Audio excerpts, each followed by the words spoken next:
Nous allons écouter successivement quelques discours introductifs. Donc, nous allons d'abord écouter M. Bertrand Mersch, qui est le maire de Thionville, qui va s'adresser à vous. Ensuite, nous allons entendre François Ditsch, adjoint au maire de la ville de Briey. Nous entendrons ensuite M. François Marzorati, sous-préfet. Et enfin, Nicolas Georges, directeur en charge du livre et de la lecture au ministère de la Culture. Je vous passe tout de suite la parole.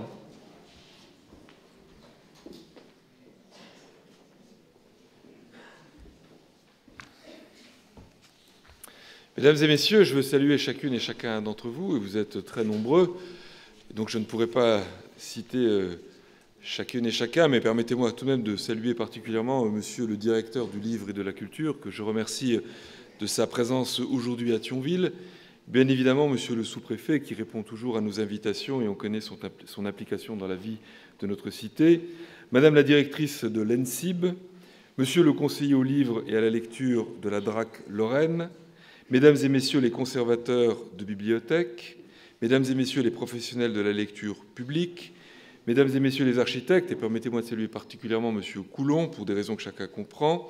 Je salue évidemment tous mes collègues élus, et notamment monsieur Ditsch, adjoint au maire de la commune de Briey, qui représente le maire de Briey, Guy Vattier, à cet instant, qui nous rejoindra dans le cours de la journée. Et puis, mesdames et messieurs, je salue chacune et chacun d'entre vous en vos responsabilités, grades et qualités. Je suis particulièrement heureux ce jour de me trouver devant une telle assemblée réunie à Thionville pour assister et participer à ce séminaire portant sur les bibliothèques de demain. Aussi, je veux donc remercier mon homologue et ami Guy Vattier, maire de Briey, d'avoir permis que ces impressions d'architecture se tiennent également à Thionville cette année. Accueillir ce séminaire lors de l'édition dédiée au cinquantenaire de la cité radieuse de Briey me paraît en effet hautement significatif au moment où Thionville se lance dans la réalisation d'un troisième lieu. Si le travail de Le Corbusier fut innovant par son concept d'unité d'habitation, je ne peux que souhaiter, en tant que maire de la troisième ville de Lorraine, que ce troisième lieu le soit tout autant en matière de sociabilité, d'accès à la culture et de diffusion des savoirs. Ceux qui me connaissent savent l'intérêt que je porte à la lecture et aux sciences humaines, sans lesquelles aucune avancée sociale ni culturelle n'est possible. Le livre fut, jusqu'il y a peu, le plus puissant vecteur de communication des savoirs et des idées. Les œuvres des littérateurs, des philosophes, des dramaturges, des poètes, mais aussi des scientifiques, des moralistes, des juristes, de tous ceux qui ont pensé le monde, la vie, la société, n'auraient pu parvenir jusqu'à nous sans un support écrit. Aujourd'hui, en ce XXIe siècle débutant, le livre se transforme, il se dématérialise, prend du relief avec les livres audio, se décline en pages web, se mue en œuvre d'art ou se dévore sur une tablette tactile. Toutefois, si la forme change, le fond persiste, à savoir la connaissance, la diffusion des idées et des savoirs. Si vous êtes tous réunis, mesdames et messieurs, en ce 21 octobre 2011, c'est qu'un projet novateur dans l'histoire de la lecture publique est en train d'être développé à Thionville. Vous me trouverez peut-être présomptueux lorsque je parle de projet novateur, mais Thionville est en quelque sorte le pionnier d'une nouvelle façon de concevoir la lecture publique qui s'exprime dans le concept de troisième lieu. 4000 mètres carrés proposés au public à partir de 2014, un office de tourisme, une salle de diffusion artistique, une médiathèque stricto sensu, des studios d'enregistrement et de travail artistique seront mis à la disposition du public du bassin de Thionville dans moins de 3 années. Je ne théoriserai pas sur le troisième lieu, laissant à Madame Mathilde Servet toute latitude en la matière. À ce concept innovant sera associée une architecture surprenante. Dominique Coulon à qui je souhaite le même succès que celui rencontré par Le Corbusier, a présenté un projet particulièrement surprenant qu'il vous détaillera dans quelques instants. Je veux terminer mon intervention par des remerciements. Tout d'abord, je tiens à remercier monsieur le directeur du livre et de la lecture au ministère de la Culture et de la Communication d'être présent à Thionville. Je le répète car j'y suis particulièrement sensible, monsieur le directeur. Ensuite, je dois rappeler que ce séminaire n'aurait pu se tenir à Thionville sans la collaboration du Médial, de l'Université de Nancy II, de la DRAC Lorraine et de la ville de Briey, je le disais tout à l'heure, mon cher collègue. Enfin, Je réitère tous mes remerciements aux professionnels ici présents pour le travail de pérennisation de lieux de culture, créateurs de liens sociaux qui me tiennent particulièrement à cœur. Je vous souhaite, mesdames et messieurs, un bon colloque, une bonne impression d'architecture et puis de vous intéresser particulièrement à notre futur 3e lieu. Merci, bon colloque.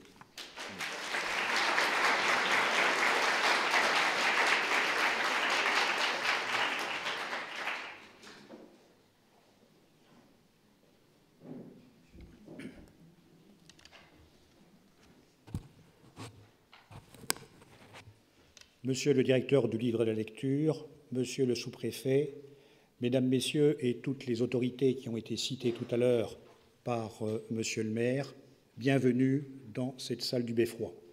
Merci à monsieur le maire de Thionville pour son accueil.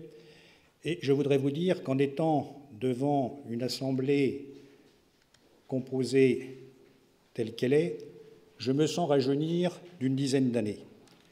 En effet, j'ai eu l'occasion d'intervenir il y a exactement 10 ans, en 2001, à Metz, à Saint-Pierre-aux-Nonains, lors de la journée d'études de l'Association nationale des directeurs départementaux de bibliothèques de prêt. Il m'avait été demandé d'aborder un thème, bibliothèque départementale de prêt et mission de service public. À l'époque, c'était Madame Anne-Marie Bertrand qui était présidente de l'association, donc je pensais la rencontrer aujourd'hui, mais elle est absente, comme cela vient de nous être indiqué, mais elle est représentée par, je dirais, tout le corps des bibliothécaires et des personnels de bibliothèque ici présents. Et j'avais naturellement, en introduction de mon exposé, évoqué rapidement la ville de Briey, car je me permettais de rappeler que s'y trouvait une des 5 cités radieuses de Le Corbusier et que nous organisions régulièrement une manifestation qui alliait, et qui allie toujours, livre et architecture, impression d'architecture. Et c'est bien dans ce cadre, déjà évoqué en 2001, que nous nous retrouvons aujourd'hui à Thionville, en 2011, pour un séminaire qui s'inscrit dans les manifestations organisées pour le 50aire de la cité radieuse. Mais si autrefois impression d'architecture se déroulait sur un week-end prolongé, un vendredi, samedi, dimanche, eh bien, vous avez pu voir que cette année, le 50aire de la cité radieuse, suite à des discussions qui ont eu lieu avec le directeur régional des affaires culturelles, avec son conseiller du livre, nous avons eu, grâce à eux, je dirais, les moyens et l'ambition de faire quelque chose de plus conséquent, s'inscrivant dans une durée. Et cette durée, ça a été la quinzaine d'impression d'architecture, avec des manifestations qui se sont déroulées non seulement en Lorraine, mais aussi dans des opérations transfrontalières à Liège, à Luxembourg, et puis nous avons aussi irradié, si je puis dire, sur toute la Lorraine, en y associant les bibliothèques, les médiathèques et les librairies. Donc, je crois que là, peut-être aux personnalités qui ont été citées par M. Mertz, je me permettrai de rajouter le DRAC et son conseiller à la lecture, M. Deville, sans lesquels les opérations qui ont eu lieu pendant ces 15 jours n'auraient pas pu avoir lieu et nous n'aurions pas pu nous retrouver aujourd'hui pour pouvoir confronter les expériences des architectes, des bibliothécaires, des élus qui vont voir évoluer ce que l'on appelait dans le temps les bibliothèques centrales de prêt. Du reste, en relisant l'exposé que j'avais fait il y a 10 ans, je voyais que je citais le Code général des collectivités territoriales. Eh bien, maintenant, les bibliothèques ont disparu du Code général des collectivités territoriales. Il faut aller les retrouver dans le Code du patrimoine. Donc, je ne sais quelle intention il faut mettre là, mais vous voyez qu'il y a toute une évolution qui se fait, et je dirais que la fin de cette quinzaine s'inscrit donc à Thionville, et je trouve symbolique que nous soyons réunis autour de l'architecture et du livre, et si les missions de service public doivent toujours être les nôtres. Il faut évoluer, il faut s'adapter, il faut repenser la manière d'assurer ces missions et l'aménagement des lieux où elles se déroulent. Voilà tout l'intérêt de cette journée qui va permettre des confrontations entre tous ceux qui, je dirais, sont autour du livre et des formes nouvelles qu'a évoqué M. le maire de Thionville. Eh bien, merci à tous ceux qui vont nous permettre aujourd'hui d'appréhender l'architecture des nouvelles bibliothèques, autre lieu, autre temps, autre usage.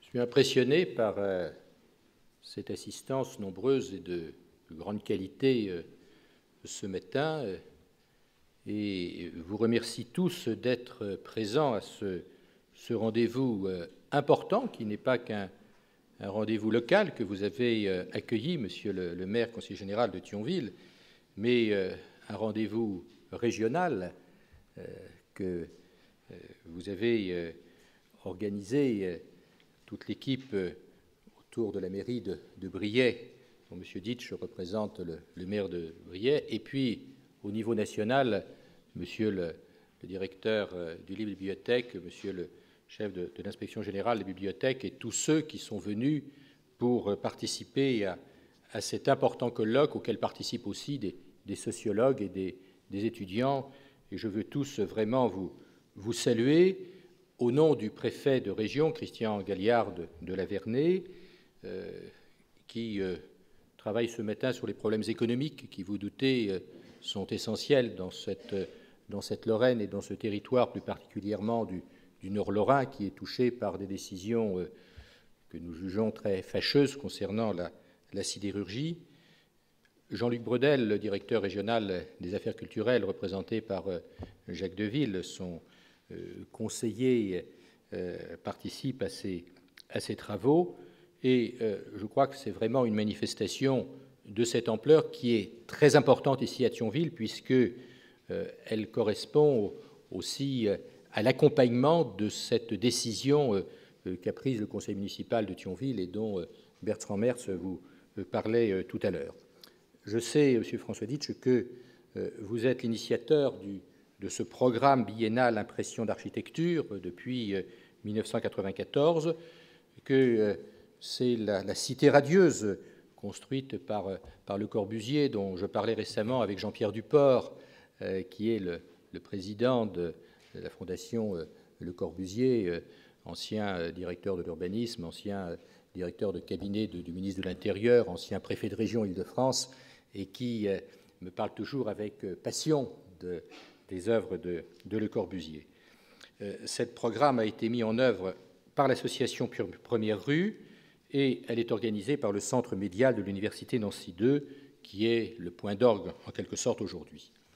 Monsieur le maire de Thionville, je crois que cette réalisation du troisième lieu dont vous me parlez beaucoup, dont nous avons vu la maquette dans la salle du premier étage du Beffroi, c'est un projet sur lequel, vous savez, l'État est votre partenaire. C'est un projet ambitieux, coûteux pour la collectivité, près de 11 millions d'euros, je crois, aujourd'hui, sur lequel l'État a prévu de vous accompagner à hauteur de 3,4 millions d'euros. C'est un projet qui va, il ne faut pas hésiter à le dire, révolutionner l'architecture du centre-ville. Et je suis heureux de voir que dans le cadre de l'exposition des autres réalisations qui nous sont présentées là-haut, on puisse voir véritablement maintenant comment ce projet, avec cette magnifique maquette, va s'inscrire dans l'architecture de la troisième ville de Lorraine, qu'il ne faut jamais oublier, vous le dites souvent, monsieur le maire, et Thionville est en effet la troisième ville de Lorraine, je le dis surtout pour ceux qui viennent de Paris. Avant que M. Nicolas Georges puisse s'adresser à vous, je voudrais vous rappeler 3 enjeux importants de cette manifestation et sur la lecture en général. Les bibliothèques, nous le savons, occupent une place privilégiée dans l'espace public, d'où leur importance de leur fonction urbanistique et de leur architecture, objet des débats de ce jour. Nous avions une aparté avec le maire de Thionville sur la bibliothèque François Mitterrand à Paris, dont l'architecture a fait beaucoup parler, la fonctionnalité. Je serais heureux de pouvoir échanger avec les spécialistes en la matière. Ça montre que ce sont des bâtiments, en tout cas, qui ne sont pas neutres et qui, aujourd'hui, en effet, vous le disiez, s'inscrivent dans le patrimoine plutôt que dans les équipements publics, car ce sont des réalisations qui ont une énorme valeur patrimoniale et qui marqueront dans les siècles l'architecture d'une cité. Je crois aussi que, de fait, malgré l'érosion constatée de certaines formes traditionnelles de lecture, celles surtout qui émanent des lecteurs, des forts lecteurs de romans, la bibliothèque apparaît souvent, sinon presque toujours, comme un des services publics les plus fréquentés dans une commune. De fait, la bibliothèque est un des rares lieux de rencontre de chacun avec la collectivité, mais aussi de mixage social. Les sources chiffrées ne permettent pas toujours de mesurer précisément ce phénomène, mais je n'évoquerai qu'un chiffre qui m'a surpris en le découvrant. Au cours des 5 dernières années, la bibliothèque du Centre Pompidou à Paris a accueilli autant de visiteurs que les expositions les plus prestigieuses organisées simultanément dans ce haut lieu de la culture. Je vois aussi dans cet arrondissement, qui est un arrondissement en forte poussée démographique, avec les populations proches qui travaillent au Luxembourg, que chaque commune d'importance a à cœur d'avoir sa bibliothèque. Il y a dans ce département le conseil général qui, autour du centre de prêt de Nilvange, a permis le développement de plusieurs bibliothèques. Et dans la périphérie de Thionville, à Terreville, je visitais il y a quelques jours une ancienne église qui a été transformée dans un lieu de bibliothèque tout à fait remarquable. Il y en a à Bassam, il y en a à Cattenom aussi. Donc ce réseau se développe et ça montre bien l'utilité qu'il peut y avoir dans ces recherches de services publics de proximité dans les bibliothèques. En second lieu, je voudrais souligner combien, et plus que jamais à l'heure du numérique et de la communication virale, le service public se doit de jouer le rôle d'un référent dans l'espace de l'information. Dans une société où l'immédiateté, où les formes traditionnelles de médiation et de prescription sont remises en cause, il importe que le service public puisse assumer sa fonction de garant de l'accès à des informations de qualité.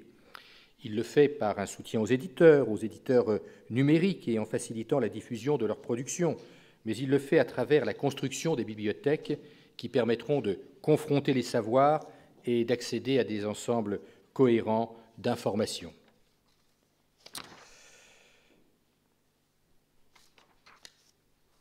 Je crois qu'il est important que la priorité à la qualité de l'information et au respect de l'authenticité des sources, c'est ce que réalisent bien évidemment les programmes de numérisation de la Bibliothèque nationale de France, comme ceux qui sont mis en œuvre par certaines collectivités territoriales, comme en Aquitaine, ou que ce qui se prépare en Lorraine au niveau du sillon lorrain. Troisième et dernière remarque, contrairement à l'école et à l'université, la bibliothèque est un espace où le rapport à la culture et au savoir ne relève pas de la prescription, mais de l'expérience individuelle. Il appartient donc à chacun d'y tracer son propre parcours. Et ce propre parcours, bien évidemment, il s'adapte aussi à la qualité architecturale du lieu où l'on peut se retrouver soi-même face à la recherche de la culture. Il y appartient donc d'y effectuer ses propres expériences à travers le savoir. Et ce lieu, cette future médiathèque, troisième lieu de Thionville, comporte aussi des studios qui permettront au public de rencontrer des artistes, des écrivains, de s'y investir à travers des ateliers de création qui permettent d'avoir une prise sur les mécanismes de l'élaboration des contenus culturels. Ces studios peuvent avoir un grand intérêt pour les publics les plus éloignés de la culture. Et l'expérience du studio 1316 de Beaubourg, créé en 2010, et dont le représentant interviendra, je crois, cet après-midi, sera à cet égard très précieuses, en partant du constat que les adolescents évitent systématiquement toutes les formes de prescription. Ils ne souhaitent pas obéir aux parents, bien évidemment. Ils suivent les préceptes des professeurs, mais jusqu'à quand? Tous ceux qui sont détenteurs d'autorité, qui veulent être un petit peu didactifs, et les bibliothèques sont là aussi pour les guider dans leur choix. Le Studio 1316 propose à ce public un autre rapport à la culture qui passe par une rencontre directe avec les créateurs, ce qui suppose de faire appel à des artistes ou à des écrivains au talent incontestable. Ce qui est mis en jeu à travers les studios n'est plus un rapport à la culture qui passe par la pédagogie, mais par une expérience impersonnelle partagée. Espace, nous le disions tout à l'heure, de rencontres dans la cité, de références dans l'univers de l'information numérisée, c'est un espace d'expérience de la découverte de la culture. Telles sont les trois dimensions que les sociologues, architectes et bibliothécaires évoqueront aujourd'hui au cours de ce colloque. Je faisais référence tout à l'heure à cette exposition que nous avons vue tout à l'heure. Elle témoigne également de l'importance de l'accompagnement financier du ministère de l'Intérieur et du soutien technique du ministère de la Culture dans la création de bibliothèques territoriales. Je vais passer la parole à M. Nicolas Georges, qui nous fait un grand honneur en se déplaçant aujourd'hui à Thionville. Et je crois que cette rencontre montre à nouveau qu'un lieu qui est souvent méconnu des Parisiens, ce Nord-Lorraine, est un lieu où l'on peut avoir l'appréciation d'une vie culturelle particulièrement intense.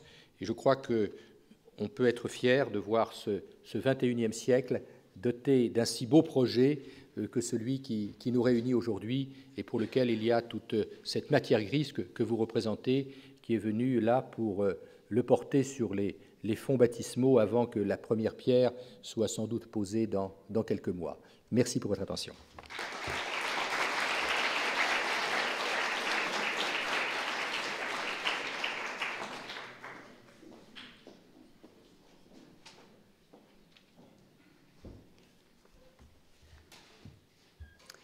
Monsieur le maire de Thionville, monsieur le maire de Briey, monsieur le sous-préfet, représentant de l'État dans ce territoire, mesdames et messieurs, chers amis, professionnels des bibliothèques et architectes qui êtes venus aujourd'hui si nombreux pour ce colloque. Je suis très heureux d'être ce matin parmi vous, comme parisien, comme le dit monsieur le sous-préfet, mais également comme Lorrain, parce que je ne suis pas issu de la 3e ville de Lorraine, mais d'une ville un peu plus au sud, pour laquelle, effectivement, peut-être plus encore que pour les Parisiens, ce nord lorrain est une terre fort mal connue, et presque encore une terre de barbarie, si j'ose dire. Je suis heureux aujourd'hui de voir, je le dis parce que le sud lorrain, effectivement, considère toujours le nord lorrain avec une certaine circonspection. Mais évidemment, je suis heureux de voir que ce nord lorrain a été autrefois et ô combien une terre d'invention, et qu'elle le reste ô combien aujourd'hui dans la matière qui nous intéresse, celle de l'architecture et celle des bibliothèques. Les journées de ce type me tiennent particulièrement à cœur. Elles permettent des regards croisés de professionnels sur l'évolution des équipements de lecture et de leurs usages, tant du point de vue des concepteurs que des utilisateurs et que des publics. Et ces évolutions, ces dernières décennies, ont été extrêmement nombreuses. Depuis la décentralisation des années 80, ce sont plus de 2,7 millions de mètres carrés de bibliothèques qui ont été construits grâce au soutien financier de l'État, grâce au concours particulier de la dotation générale de décentralisation, la fameuse DGD dont vous parliez tout à l'heure, monsieur le sous-préfet, que vous connaissez bien et qui constitue l'outil essentiel principal de collaboration entre l'État et les collectivités territoriales en matière de construction, d'aménagement de bibliothèques. À ces surfaces, il faudrait encore ajouter celle des bibliothèques antérieures à la décentralisation et celle des lieux non subventionnés. Au bas mot, 17 000 lieux de lecture de toute taille sont répartis sur l'ensemble de notre territoire, ce qui fait des bibliothèques des lieux culturels présents au plus proche des citoyens, le premier réseau de diffusion culturelle de ce pays, et qui nécessairement évolue et doit évoluer au rythme des pratiques de notre société. En donnant ces chiffres, Ce qui saute aux yeux, c'est bien la matérialité de la bibliothèque dans notre civilisation qui s'oriente vers le numérique, son inscription dans le matériau, dans le béton, si j'ose dire. Je ne rentrerai pas dans des débats d'histoire du goût architectural, ni dans des considérations techniques qui nécessitent de mettre aux normes les équipements très régulièrement. Mais, vous le savez tous, les architectes au premier rang, mais aussi les élus et les bibliothécaires, que la réglementation s'impose à nous et contraint les réalisations quant aux performances des matériaux, quant au cloisonnement des espaces, quant à l'aspect extérieur des façades. En même temps, l'inscription urbaine, une parcelle de terrain à la forme atypique, la réutilisation d'un bâti existant, signifiant pour la collectivité, sont des sources d'inspiration et de dépassement créatif à ne pas négliger. Je souhaite juste préciser aux jeunes architectes présents dans cette salle que chaque année, plus de 250 opérations sur des bâtiments de bibliothèques sont réalisées, des constructions principalement, mais aussi des restructurations et des extensions. Le secteur est de fait porteur pour des professionnels et des créateurs tels que vous. Si les techniques de construction et les normes évoluent rapidement, les pratiques des publics ont évolué encore plus vite. La société change, les pratiques sociales et culturelles, les pratiques de lecture se modifient. Le numérique, ce que l'on appelait encore il y a peu les nouvelles technologies de l'information, de la communication, bouleverse nos rapports au texte et à l'écrit, et plus généralement notre accès aux biens culturels. La lente érosion de la lecture ces 20 dernières années et le développement de l'Internet favorisent l'émergence d'une culture dite des écrans dans la génération des 14-25 ans et crée d'autres modalités de lecture que nous devons encore analyser. Des notions nouvelles se font jour en bibliothèque. L'idée que les fréquentants ne sont pas uniquement des lecteurs inscrits au printeur et qu'ils peuvent utiliser le lieu sans forcément en utiliser les collections. Le modèle de bibliothèque ainsi que le métier de bibliothécaire sont actuellement fortement interrogés. Les concepts importés de l'étranger et qu'il s'agit d'acculturer. Ce concept de troisième lieu, d'ID Store, cher aux Anglais, de Learning Centers, sont là pour le prouver. Un nouveau rapport à la culture, à l'information, à la société, à l'intergénérationnel, au vivre ensemble, doit être trouvé au sein de ces services publics dont les espaces doivent s'adapter de plus en plus aux usagers. Ces évolutions nous concernent tous, professionnels de la culture, architectes, programmistes, bibliothécaires, sociologues, mais elles soucient évidemment les élus qui engagent les deniers publics, tant en investissement qu'en fonctionnement. Elles nous donnent souci aussi en tant que citoyens et utilisateurs de ces lieux publics. Les interventions qui vont se succéder aujourd'hui illustrent, à mon sens, parfaitement ces problématiques conjointes dans le champ de la lecture publique. J'ouvre juste une parenthèse pour dire qu'il ne faut pas cependant oublier que le monde universitaire est soumis à des interrogations semblables. Nous ne partons pas cependant de rien. Les décennies passées nous prouvent que la bibliothèque a su s'adapter aux besoins de son environnement. J'en veux pour preuve la qualité des réalisations architecturales incarnées par l'Équerre d'argent qui a été décerné à 3 reprises à une équipe de maîtrise d'œuvre pour la construction d'une bibliothèque. En 2002, Pierre Dubesset et Dominique Lyon pour la médiathèque de Troyes. En 2005, Florence Lipski et Pascal Rollet pour la nouvelle bibliothèque des sciences du campus d'Orléans-la-Source. En 2010, enfin, très récemment, Pascal Guédot pour la médiathèque intercommunale d'Oloron-Sainte-Marie. Et peut-être, finalement, dans cette ville de Thionville, lorsque votre bâtiment sera inauguré, nous l'espérons. Il reste néanmoins de nouvelles terres à explorer dans le domaine de l'aménagement intérieur des bibliothèques et du confort des lieux. Une autre preuve est la qualité des services, notamment le succès du programme cadre des médiathèques de proximité promu par le ministère de la Culture et de la Communication, qui trouve une expression particulière dans les zones rurales. Je pense aux exemples champenois de la médiathèque Centre social de Signy-l'Abbaye, inaugurée en 2007, ou de la médiathèque Crèche de Revin, en cours de réalisation. Pour aller plus loin, une mutation des pratiques professionnelles des bibliothécaires est essentielle. Les publics doivent être au cœur de ces démarches et des activités des professionnels. L'évolution de l'offre de formation initiale et continue est essentielle également en la matière, du côté des métiers de bibliothécaire. Anne-Marie Bertrand, qui dirige l'École nationale supérieure des sciences de la formation et des bibliothèques, malheureusement absente aujourd'hui, le sait fort bien. Sur le terrain, ce sont la volonté des élus, des hommes politiques, des acteurs locaux, des collectivités et de l'État, la persévérance des professionnels, l'inventivité des maîtres d'œuvre qui traduisent les idées en espace et l'usage, parfois non prévu, qu'ont les publics des espaces qui permettent à des projets de s'inscrire dans la cité. Des exemples de ces interactions nous seront présentés dans la journée par des architectes et par des directeurs de bibliothèques, et je me réjouis d'entendre ces expériences. Ce matin, ce sera le cas de la future médiathèque d'agglomération de Caen, où des liens forts se sont tissés entre le politique, les professionnels des bibliothèques et l'équipe de maîtrise d'œuvre, et vont aboutir à un équipement qui, j'en suis persuadé, fera date dans l'histoire de la lecture publique en France. Cet après-midi, il s'agira de la présentation des options possibles à la Bibliothèque publique d'information, la BPI du Centre Beaubourg, pour introduire une diversité d'espaces et faciliter de nouveaux usages de la bibliothèque. Le ministère de la Culture et de la Communication souhaite en effet que la BPI, Bibliothèque nationale que beaucoup d'entre vous connaissent, s'inscrive à nouveau pleinement dans le paysage des bibliothèques publiques françaises, tant au niveau de la qualité que de ses services que de ses espaces, à la convergence des concepts du fameux troisième lieu et du Learning Center, cher aux bibliothèques universitaires. À mon sens, l'État se doit de vous fournir des cadres d'intervention et des outils qui permettront de vous guider dans ces territoires inconnus, difficiles, où il va falloir innover, sans pour autant brider, bien entendu, votre capacité d'invention et d'adaptabilité aux situations des territoires dans lesquels s'inscrivent vos projets, car il n'y a pas de modèle de bibliothèque, bien entendu, pas de référence unique, mais des expressions qui ont toutes leur valeur. C'est pourquoi la direction du livre et de la lecture a assuré la coordination de concevoir et construire une bibliothèque, du projet à sa réalisation, paru aux éditions du Moniteur l'an dernier, qui se veut non pas une mise à jour de l'ancien livre Bibliothèque dans la Cité de 1996, mais bien un nouvel ouvrage que j'ai voulu sous forme d'un guide concret destiné à accompagner le maître d'ouvrage dans ses projets de construction ou de réaménagement. Je reconnais d'ailleurs certains auteurs ici présents, comme Juliette Lenoir, la directrice de la bibliothèque de Compiègne, Gilles Gudin-Valrin.